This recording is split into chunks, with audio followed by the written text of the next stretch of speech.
Waspada pemuda harapan, jauhilah bahayanya zaman. Tawakal pada Sang Rahman, selama ruh masih dalam badan. Waspada pemuda harapan, jauhilah bahayanya zaman. Tawakal pada Sang Rahman, selama ruh masih dalam badan. Amanatul Ummah, sebuah pondok pesantren terbesar di Mojokerto, tepatnya di Desa Kembang Belor, Kecamatan Pacet. Dengan jumlah santri mencapai ribuan yang berasal dari berbagai pulau di Indonesia. Amanatul Ummah memiliki beberapa instansi pendidikan, di antaranya adalah SMP dan SMA berbasis pesantren, Madrasah Sanawiyah dan Madrasah Aliyah Excellent, Madrasah Sanawiyah dan Madrasah Aliyah Akselerasi, dan juga Madrasah Bertaraf Internasional. Amanatul Ummah juga berhasil mendirikan sebuah instansi pendidikan tingkat perguruan tinggi, yakni Institut Pesantren Kiai Haji Abdul Halim, yang terdiri dari sarjana dan pasca sarjana. Perguruan tinggi yang secara pesat mampu bekerja sama dengan beberapa universitas ternama di luar negeri. Salah satunya adalah Al-Azhar University di Mesir. Pondok pesantren yang berdiri pada 28 Mei 1998 ini awalnya hanya memiliki 40 santri dan hanya memiliki satu lembaga pendidikan, yakni Madrasah Sanawiyah. Di periode kedua pada tahun 2001 menjadi lembaga pesantren dengan didirikannya Madrasah Aliyah Amanatul Ummah. Hingga kini berkembang pesat di Surabaya dan Mojokerto. Amanatul Ummah tercatat pernah menjadi the most favorite school in Indonesia pada tahun 2018 dan juga menjadi pondok pesantren modern inspiratif di Indonesia, serta beberapa penghargaan yang diraih oleh para santri Amanatul Ummah yang sangat membanggakan hingga di kancah internasional. Lulusan santri Amanatul Ummah pun banyak melanjutkan studinya di perguruan tinggi di luar negeri dengan beberapa beasiswa yang mereka peroleh. Dan inilah Amanatul Ummah. Profesor Dr. Kiai Haji Asef Saifuddin Halim adalah dalang di balik berdirinya Pondok Pesantren Amanatul Ummah.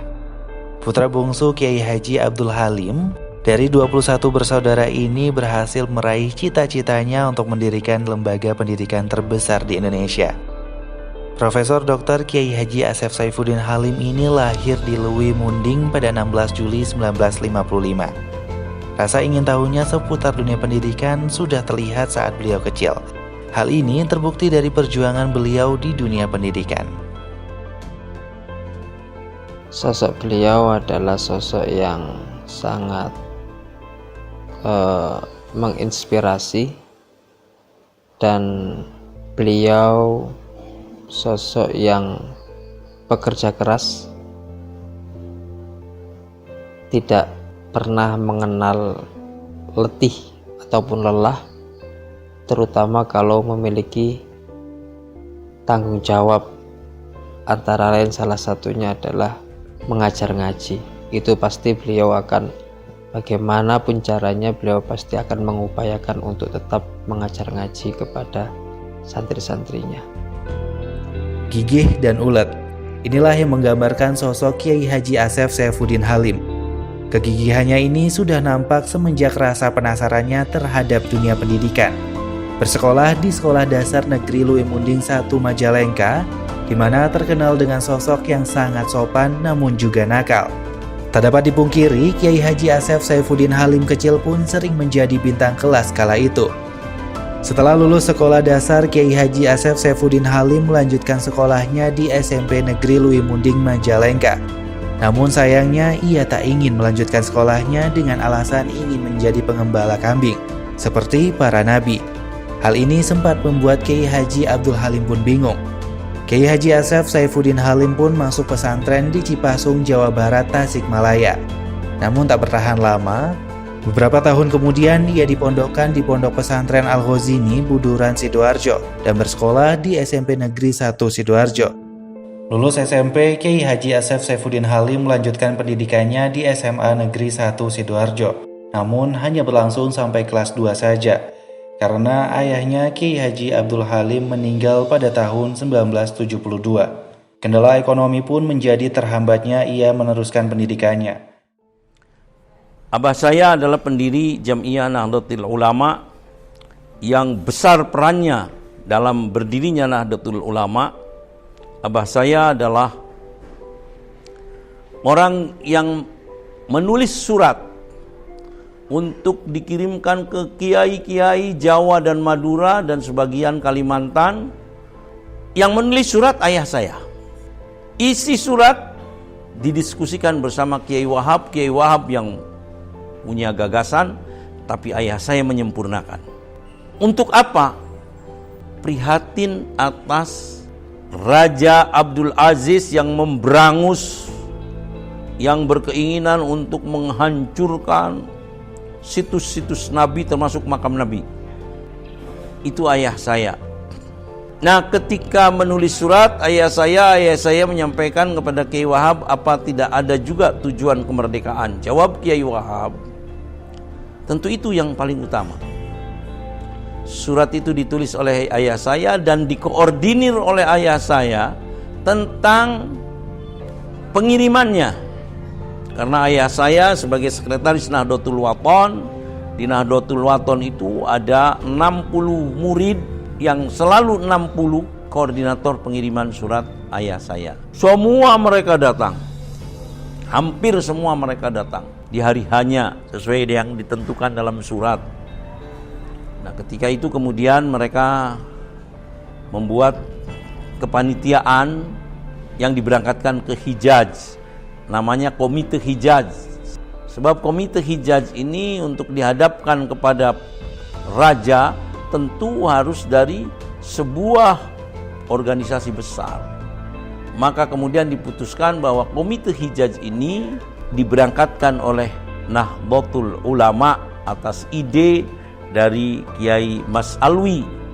Nahdlatul Ulama, Nahdoh diambilkan dari Nahdlatul Wathon, ulama diambilkan dari ulama yang hadir saat itu.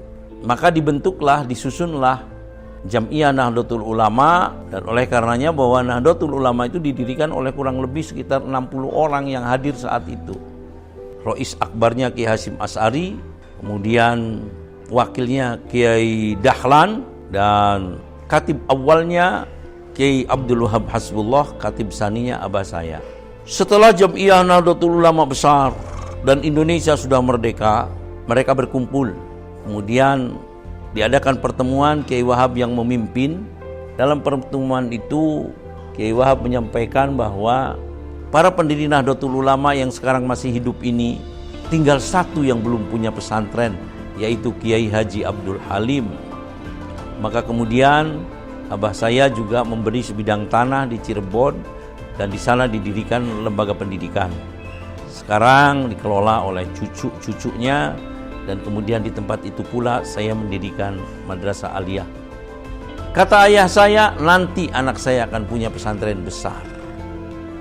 Tahun demi tahun semua keluarga saya habis pada meninggal dunia. Tidak ada tanda-tanda dari 15 orang itu yang bisa mendirikan pesantren.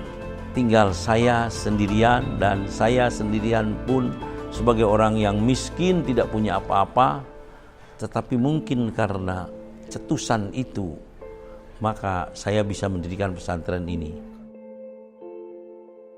Lulus dari pondok pesantren dengan surat keterangan dari kiainya, yang melanjutkan studi di jurusan Bahasa Arab Fakultas Adab IAIN Surabaya. Belum lulus sarjana muda, dia mendaftarkan kuliah program D3 Bahasa Inggris di IKIP Surabaya dengan ijazah persamaan SMA. Selesai D3, ia pun jadi guru negeri di SMA Negeri 2 Lamongan. Di sela-sela waktu kerjanya, ia lanjutkan studinya di program Sarjana Pendidikan Bahasa Inggris di IKIP Malang. Di waktu lain, ia juga menyelesaikan studi Strata 2 di Unisma Malang dan Strata 3 di Unmer Malang. Nasib baik mulai menyapanya setelah mendirikan Biro Perjalanan Haji dan Umroh Yayasan Amanat Bangsa. Ia mencari sendiri calon-calon jamaah haji untuk dibimbing. Dengan hasil dari Biro Perjalanan Haji inilah, Kiai Haji Asep mulai mendirikan Amanatul Ummah dengan segala tekad dan keoptimisannya untuk membesarkan pondok pesantren ini. Tidak hanya sendirian, Kiai Haji Asep Saifuddin Halim didampingi istri tercintanya, Alif Fadilah. Pak Yai itu orangnya disiplin, rajin, tegas. Pak Yai itu seorang yang nasionalisme, berjasa banget di amatur rumah. Dan Pak Yai itu seorang yang inspiratif dan penuh kerja keras. Gak boleh jajan di luar. Jangan jajan di luar. Jangan jajan di luar. Sama kalau pengajian itu harus bawa kitab, kalau bisa bawa notes juga biar bisa dicatat yang penting-penting. Salah satunya itu suruh sholat malam. Sholat malamnya itu harus khusyuk agar kunci dari semuanya santri amatur umah itu sholat malam.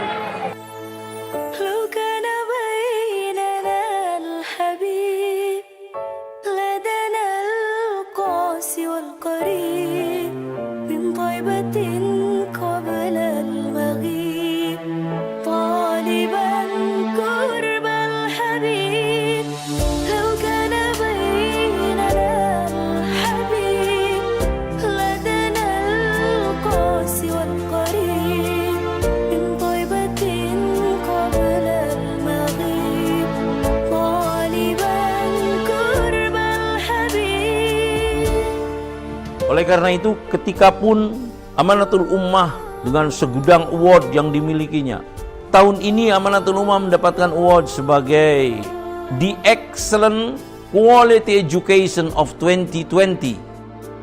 Walaupun seperti itu dan muridnya hari ini di Pacet aja sudah kurang lebih 10.000, menurut apa yang diprediksikan oleh ayah saya, anak saya nanti akan punya pesantren besar. Berarti kebesaran yang semacam ini belum representatif dengan prediksi abah saya.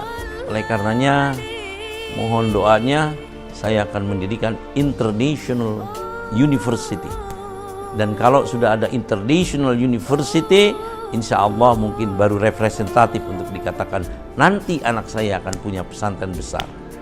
Harapan kami sebagai putra beliau, semoga beliau sehat dan semoga Allah memanjangkan umurnya dan mewujudkan segala angan dan cita-citanya.